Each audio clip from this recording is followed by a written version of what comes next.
আসসালামু আলাইকুম, সবাইকে স্বাগতম লাবণ্য বিডিস ব্লগে। আপনাদের সবাইকে অনেক স্বাগতম। তো আজকে আমার শরীরটা ভালো না, আমি অসুস্থ, রোজা রেখেছি, বাইরে যেতে পারিনি, বাজারও করতে পারিনি। তো চলেন দেখি আমার আম্মু কি রান্না করেছে, আসেন আমার সাথে। চলে গেলাম রান্নাঘরে যেয়ে দেখি আমার আম্মু কিছু একটা রান্না করে। আমার আম্মুকে আমি জিজ্ঞেস করলাম, আম্মু তুমি কি রান্না করছো? আম্মু আমাকে বলল, আমি তোমার জন্য ডিম রান্না করছি। তো আমি আপনাদেরকে ডিমটা দেখাই, আমার আম্মু আমার জন্য ডিমটা রান্না করতেছে।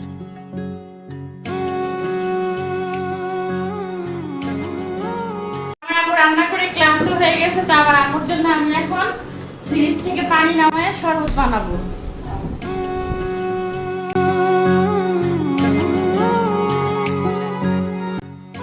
তো শরবত নিয়ে যাওয়ার পরে দেখি আমার আম্মু কি বলে আমাকে। আম্মু এই যে তোমার জন্য শরবত নিয়ে আসছি, তুমি हे काल रात्रि हे कल्याण